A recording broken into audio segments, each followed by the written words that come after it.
Every single day you stop at a red light. You wait. The light turns yellow. You slow down.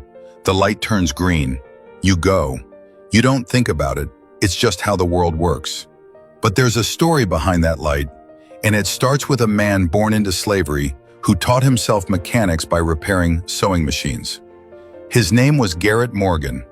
Born in Paris, Kentucky in 1877 to two formerly enslaved people, Morgan had exactly one thing working against him: everything. According to documentation from the Cuyahoga County Archives, he received a sixth-grade education and moved to Cleveland as a teenager with nothing but determination. He worked as a sewing machine repairman, not because it was his dream, but because it was the only job a black man in 1890s Ohio could get. But Morgan had a gift. His hands understood mechanics in ways that didn't need formal training. So while repairing other people's machines, he started inventing his own solutions. According to his patent records, he created a chemical hair straightener, the first one of its kind. He opened his own sewing shop, then a tailoring business with 32 employees. He was building something, but he wasn't satisfied. In 1912, he patented what he called a safety hood. It was a breathing device, the first practical gas mask. According to the National Inventors Hall of Fame documentation, firefighters couldn't save people from burning buildings because they had no protection from smoke. Morgan solved it. He created a canvas hood connected to tubes filled with water-soaked sponges to filter the air. But here's where it gets real. According to contemporary accounts from the Cleveland Fire Department, on July 25, 1916, workers were laying a tunnel beneath Lake Erie. A natural gas pocket exploded 120 feet underwater, trapping men in a steel crib. Rescue parties went in. 11 rescuers never came back out. They died in the smoke and fumes. Desperate, Cleveland police called Garrett Morgan. According to the U.S. government transportation records, Morgan put on one of his own breathing devices and descended into that poisoned tunnel. He rescued several survivors. He was the only man who made it through that tunnel alive. And he didn't just survive, he pulled others out with him. The demonstration was undeniable. But according to Scientific American's historical documentation, Morgan faced an immediate problem.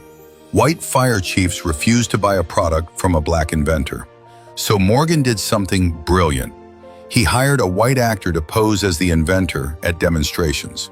The actor showed the crowds how the device worked, while Morgan disguised himself in the crowd, watching white America fall in love with his invention under another man's name. The orders came pouring in. Fire departments across the country purchased his safety hoods. Soldiers in World War I used gas masks built on Morgan's patented design. Today, firefighters around the world still use breathing devices based on his 1912 invention. But that traffic light, that's the one that touches every single person on this planet. According to the Federal Highway Administration, Morgan witnessed a collision between a horse-drawn carriage and an automobile in Cleveland. A child could have been killed, and Morgan realized something. Traffic lights existed, but they only had two signals: stop and go. No warning, no transition, no mercy. In 1923, Morgan patented the first three-position traffic signal. He created the yellow light, the caution. According to his patent documentation, his signal would stop traffic in all directions before the signal to proceed in any one direction is given. He gave us the pause, the moment to breathe before moving forward. General Electric eventually purchased the rights for $40,000. But more importantly, nearly a century after Garrett Morgan patented that light, it's still saving lives every single day. Shortly before his death in 1963, the U.S. government awarded him a citation for inventing the traffic signal. Garrett Morgan didn't go to college. He didn't have connections. He had 6 grades of education and a mind that refused to accept the world as broken. He saw a problem, people dying in fires, people crashing at intersections, and he solved it. Twice. With his hands, with his brain, with his refusal to be limited by what white America said a black man could do. Every red light you've ever waited at, every yellow light that made you pause, every person who made it home safely because of proper traffic flow, that's Garrett Morgan's legacy. So the next time you're sitting at a stoplight, remember the man who invented it wasn't allowed to eat at most restaurants in the city where he created it. He faced racism so intense he had to hire a white actor just to sell his life-saving invention. And he still changed the world. That's the kind of genius they don't teach you about. That's the kind of persistence that should inspire you.